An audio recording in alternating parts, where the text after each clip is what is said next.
He's better off without you anyway. Those words echoed in my head, a constant, grinding loop. My name's Kenny, I'm 29, and I had just buried my brother Thomas 3 days ago in Norfolk, Virginia. I was standing outside St. Matthew's Church, a half-eaten granola bar in my hand, when the memory surfaced. My stepfather, Gerald, had whispered that ugly sentence during the service, convinced I couldn't hear him. A homeless man sat nearby, quiet as stone, his wheelchair parked by the church steps. His weathered hands rested on the armrests, and his eyes tracked the last of the funeral crowd as they scattered. I walked over and, without thinking, handed him my half-eaten snack. It just felt like the right thing to do. "Thanks, son," he said. His voice was rough but kind. He took the granola bar and studied my face for a long moment. Then he reached into his jacket and pulled out a small, plain white card. "Take this." I looked at the card, blank on the front. The man leaned forward, his eyes locking onto mine. "Reckoning awaits," he whispered, barely audible. "Your stepfather will pay." The words hit me like cold water. I stared at him, trying to process what he'd just said.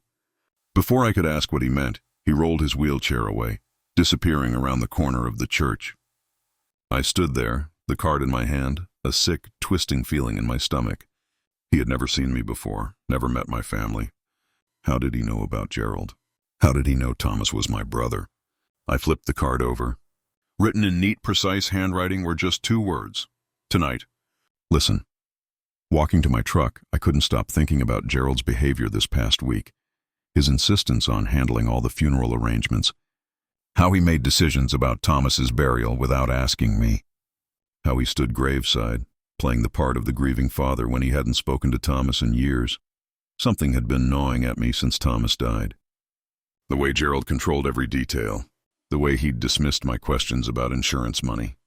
The brief, almost relieved look on his face when the doctor called the time of death. I'd always known Gerald was self-serving. My mom married him when I was 12 and Thomas was 10. He moved into our house, slowly taking over our lives and pushing us to the sidelines. But this felt different, darker. That night, I sat in my living room, staring at the white card. The homeless man's words played over and over in my head. At exactly 9 p.m., someone knocked on my front door. Gerald had been in our lives for 17 years. When my mom died of cancer 5 years ago, he inherited everything.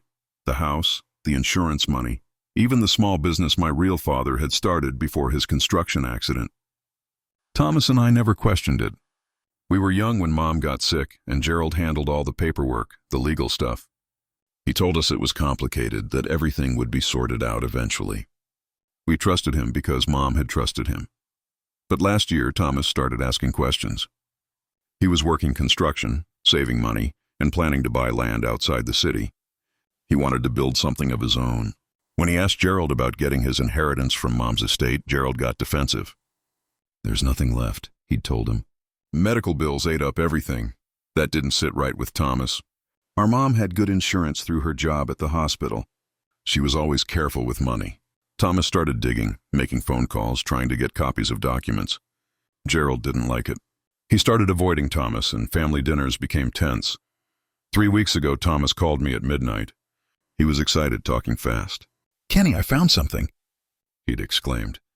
"Gerald's been lying to us. Mom's life insurance policy was worth $400,000. The house was paid off. There should have been money left over." He'd been planning to confront Gerald the next week. He said he had proof, documentation that showed Gerald had been keeping money that should have been ours. That was Thursday night. Friday morning, Thomas was found dead in his apartment. Heart attack, the coroner said. Sudden cardiac event. He was 27 years old, healthy as a horse. No family history of heart problems. Gerald arranged the funeral fast. Closed casket despite my protests. He said Thomas wouldn't want people seeing him that way. He handled everything through a friend who owned the funeral home and paid for it all in cash, keeping the receipts. At the service, Gerald played the part of the devastated stepfather perfectly. But I caught him checking his watch during the eulogy. I saw him smile briefly when he thought no one was looking. The knock came again, more insistent this time. I walked to the door and looked through the peephole. An elderly woman stood on my porch, wearing a dark coat and holding a manila envelope. I opened the door, and the woman stepped forward. "You're Thomas's brother," she stated. "Yes, who are you?" My name is Helen. I was your mother's friend from the hospital. Thomas came to see me 2 weeks ago. She held up the envelope. He asked me to give this to you if something happened to him. My blood ran cold. What do you mean, if something happened? Thomas was scared, Kenny. He'd uncovered something about Gerald. Something big. He didn't trust anyone else with this information. She pressed the envelope into my hands. He said if he died suddenly, I should find you and give you this. I invited her inside, and we sat at my kitchen table. With shaking hands, I opened the envelope. Inside were photocopies of insurance documents, bank statements, and legal papers. As I read through them, the room seemed to tilt. My mother's life insurance policy, $400,000, paid out to Gerald as the beneficiary. Bank statements showing the money deposited into an account only in Gerald's name. Property deeds showing he'd refinanced the house and taken out a $200,000 loan against it. But the worst part was at the bottom of the stack. A receipt from a private investigator Thomas had hired. The investigator had documented Gerald's gambling habits, his debts to dangerous people, his desperate need for cash. Thomas was convinced Gerald killed your mother, Helen said quietly. I looked up at her stunned. What? He found records showing Gerald had been buying medication that wasn't prescribed to your mother. Small amounts over several months, drugs that would mimic the symptoms of cancer progression. The papers scattered from my hands as I stood up. My legs felt weak. I remembered my mother's final months, how quickly she'd deteriorated, how Gerald had insisted on managing her medications and being the one to take her to appointments. Thomas confronted him last week, Helen continued. Gerald denied everything, but Thomas had evidence. He was going to the police on Monday. Thomas died Friday night. I sat back down hard. For 17 years I'd trusted this man. We'd shared holidays and watched football. He'd walked my mother down the aisle. And the whole time he'd been planning to steal from us. Maybe worse. Helen reached across the table and touched my hand. Thomas was smart about this. He made copies of everything, hid them in different places. This isn't the only set of documents. I stared at the papers spread across the table. Evidence of theft, fraud, and possibly murder. My stepfather had destroyed my family piece by piece, and I'd never seen it coming. What do I do now? I asked. Helen's expression hardened. Thomas wanted justice. For your mother, for both of you. The man outside the church today, he's been watching Gerald for months. He's not homeless, Kenny. He's a retired police detective. The next morning I called Gerald and asked to meet him for breakfast. My voice stayed steady, even though my hands were shaking as I dialed. Of course, Kenny, he said, sounding genuinely pleased. I'm glad you called. We should talk more, especially now that it's just the two of us. We met at Di's Diner on Granby Street, the same place he used to take Thomas and me when we were kids. Gerald looked older than I remembered, more tired. He ordered coffee and eggs, acting like nothing in the world was wrong. I've been thinking about Thomas a lot, I said, watching his face carefully. About what he wanted to do with his life.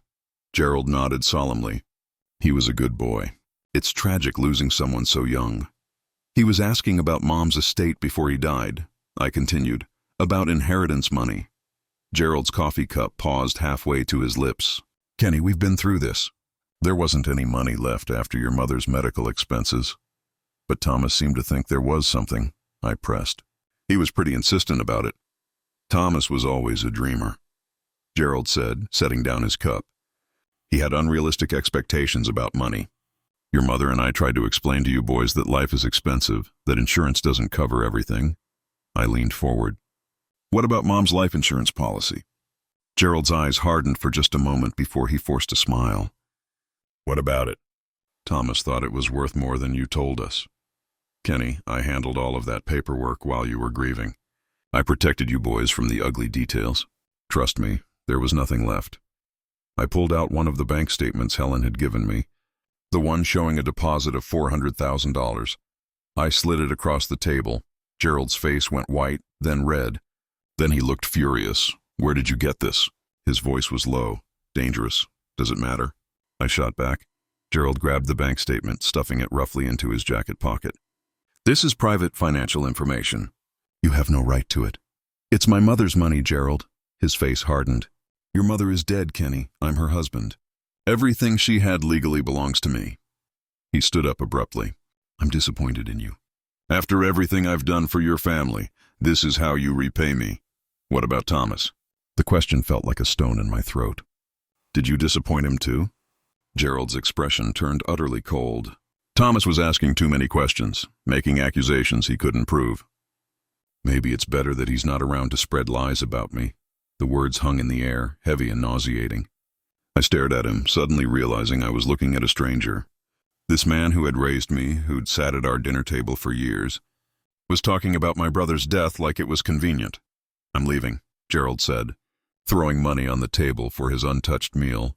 And Kenny, I'd be very careful about making accusations you can't back up. The police might start wondering why you're so interested in Thomas's sudden death. They might think you had something to gain from it. He walked out of the diner, leaving me with a pounding heart. I'd pushed too hard, too fast. Gerald knew I suspected him, and now he had threatened me.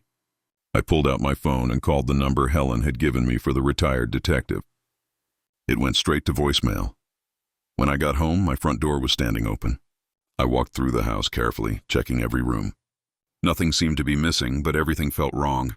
Someone had been here, searching through my things. On my kitchen table was a single photo. Thomas and me at his high school graduation. Someone had drawn a crude, thick red X over my face.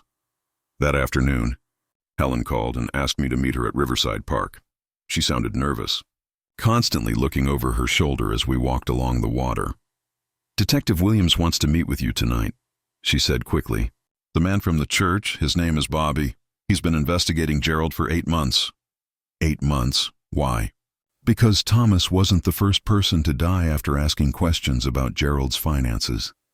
She handed me another envelope, thicker than the first. Inside were newspaper clippings, death certificates, and insurance claims, all connected to Gerald. His first wife died in a car accident 12 years ago, a single-vehicle crash with no witnesses. Gerald collected $200,000 in life insurance. Helen pointed to one of the articles. 6 months later, his business partner had a heart attack. Gerald bought out his share of their trucking company for pennies on the dollar. My hands were shaking as I read. How many people? At least 4 that Bobby can prove. All of them died right after they started asking Gerald uncomfortable questions about money. The pattern was sickeningly clear. Gerald would marry into families or form business partnerships, gain people's trust, then systematically steal from them. When someone got too close, they had accidents, heart attacks, car crashes, sudden deaths that looked natural. "My mother," I said quietly. "Bobby thinks Gerald poisoned her slowly over months, made it look like cancer progression. The drugs Thomas found evidence of would have caused the exact symptoms she experienced." I sat down hard on a park bench. "Why hasn't Bobby gone to the police?" He tried. "Gerald's smart. He never leaves obvious evidence. The deaths are always spaced out, different cities, different methods. Bobby was a detective in Richmond when Gerald's business partner died. He suspected something then, but couldn't prove it." Helen sat beside me. "Bobby's been following Gerald ever since, building a case. When Thomas contacted that private investigator, Bobby knew Gerald would move against him. He tried to warn Thomas, but it was too late. So what's the plan? Gerald's getting desperate. Bobby's been applying pressure, asking questions around town. Gerald knows someone's watching him. He'll make a mistake soon." A car pulled up to the parking area, Gerald's black sedan. He got out and started walking toward us. "He's following you," Helen whispered. "Act natural." Gerald approached with a friendly smile, but his eyes were like chips of ice. "Kenny, what a coincidence. Helen?" "I remember you from the hospital." Helen nodded politely. "Hello, Gerald. I was just telling Kenny some stories about his mother." "That's nice." "His mother was a wonderful woman." Gerald's hand rested on my shoulder, squeezing just a little too hard. "Kenny, I hoped we could finish our conversation from this morning. Maybe you could come by the house tonight for dinner." "I don't think that's a good idea. I insist." His grip tightened. "There are some things about Thomas we need to discuss. Some personal effects he left behind that I think you should have." I looked at Helen. She gave an almost imperceptible nod. "Okay," I said. "What time?" 7 o'clock, just like old times." Gerald's smile didn't reach his eyes. "Helen, you take care of yourself." Sometimes old memories can be dangerous. He walked back to his car and drove away. Helen was quiet for a long moment. "He's going to try to kill you tonight," she said finally. "I know." I looked at my phone. Bobby had texted me an address, but I'm not going alone. At 6 o'clock, I met Bobby Williams at a storage unit facility outside the city. He was exactly what I'd expected. A weathered face, careful eyes, and the movements of a man who'd spent 30 years dealing with dangerous people. "Gerald's house is perfect for what he has planned," Bobby said, spreading blueprints across a folding table. "Remote location, no close neighbors. He's been working on the basement all week, reinforcing it. You think he's going to bury me there? I think he's going to make it look like you had an accident. Maybe fell down the basement stairs and hit your head. Or maybe you'll have a heart attack, just like Thomas." Bobby showed me photos he'd taken of Gerald buying supplies, plastic sheeting, quicklime, industrial cleaning chemicals. "He's been preparing this for days. What about the police? Can't we just call them?" "With what evidence?" "Everything we have is circumstantial. Gerald's smart enough to claim self-defense if we show up with cops. Says you attacked him. He was protecting himself." Bobby handed me a small recording device, barely bigger than a button. "We need a confession. Get him talking about Thomas, about your mother. Make him angry enough to tell the truth. I'll be listening from outside. At the first sign of trouble, I'm coming in." Bobby checked his watch. "But Kenny, if this goes wrong, he won't hesitate to hurt you. This man has killed at least 5 people, maybe more." I clipped the recording device inside my jacket and drove to Gerald's house. The same house where I'd grown up, where my mother had died, where Gerald had played the role of loving stepfather for 17 years. Gerald answered the door with a glass of wine in his hand, acting like nothing had changed. "Kenny, come in, come in. I made your mother's famous pot roast." The house smelled exactly like it used to when Mom was alive. Gerald had set the table with her good china, lit candles, and opened a bottle of the wine she used to save for special occasions. "This is nice," I said, trying to keep my voice steady. "I thought we should talk properly, clear the air." Gerald poured me a glass of wine. "I know you've been hearing stories about me. People love to gossip after a funeral." I sat down and picked up the wine glass, pretending to drink.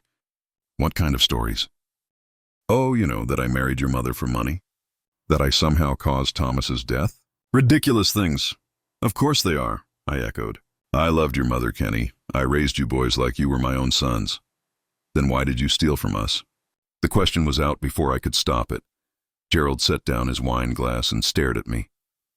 "Steal is a strong word," he said finally. "I managed the family finances. I made difficult decisions to protect all of us." "Protect us from what?" "From the truth." Gerald's voice was getting harder. "Your mother was weak, Kenny. She would have given everything away to charity, to anyone with a sob story. I saved that money for our family, by killing her." Gerald laughed, but there was no humor in it. "Your mother was dying anyway. I just helped her along, saved her from months of suffering." The recording device was capturing every word. "And Thomas?" I asked, my voice barely steady. "Did you help him along too?" Gerald poured himself more wine, his hand completely steady. "Thomas was going to destroy everything. He was going to drag our family name through the mud with his wild accusations. So, you killed him." "I protected us," Gerald said matter-of-factly. "Just like I protected your mother from a painful death. Just like I'm going to protect myself from you." He reached into his jacket and pulled out a syringe filled with a clear liquid. "You've been depressed since Thomas died, Kenny. Drinking too much, acting erratically." "Tonight you came here to confront me, got violent, had to be restrained. Unfortunately, the stress was too much for your heart." Gerald stood up and moved toward me. "The same drug that gave Thomas his heart attack. Quick, relatively painless. You'll just go to sleep." I backed toward the kitchen, keeping the table between us. "The police will know it wasn't natural. The police will find a grieving stepfather who tried to save his stepson from a tragic cardiac event. I've already called for an ambulance. They should be here in about 20 minutes. He lunged forward with the syringe. I grabbed a kitchen chair and swung it, catching him in the shoulder. He stumbled but kept coming. "You always were the smart one, Kenny, but not smart enough." The front door exploded inward. Bobby charged through with 2 uniformed officers behind him. Gerald spun around, syringe still in his hand, caught completely off guard. "Drop it," Bobby shouted, gun drawn. "Gerald Phillips, you're under arrest for the murders of Patricia Wells, Thomas Wells, and 4 others." Gerald's face went white as he realized he'd been recorded, that everything he'd just confessed was evidence. Gerald dropped the syringe and raised his hands. but his eyes stayed fixed on me with pure hatred. "You set me up, just like you set up everyone else," I said. As the officers cuffed him, Gerald started talking fast, trying to lie his way out of it. But the recording had captured everything. "Gerald Phillips," Bobby said formally. "You're under arrest for first-degree murder, conspiracy to commit murder, insurance fraud, and theft. You have the right to remain silent." They led him to the patrol car, and I watched through the window as they drove away. The man who'd raised me, who'd sat at our family table, who'd held my mother's hand as she died, was finally facing justice. 3 months later, Gerald pleaded guilty to avoid the death penalty. He received life in prison without parole. The trial revealed the full scope of his crimes. 6 murders over 12 years and over $1 million in stolen money and fraudulent insurance claims. I used the settlement money from Mom's estate to start a foundation in Thomas's name, helping families investigate suspicious deaths of their loved ones. Bobby came out of retirement to run the investigation department, the house where we'd grown up. I sold it and never looked back. Too many ghosts, too many lies hidden in those walls. 6 months after Gerald's sentencing, I was driving through Richmond when I stopped at a traffic light. In the crosswalk, I saw an elderly man in a wheelchair. He looked up at me and nodded once, then continued across the street. Sometimes justice comes from the most unexpected places, and sometimes the people who seem powerless are the ones watching everything.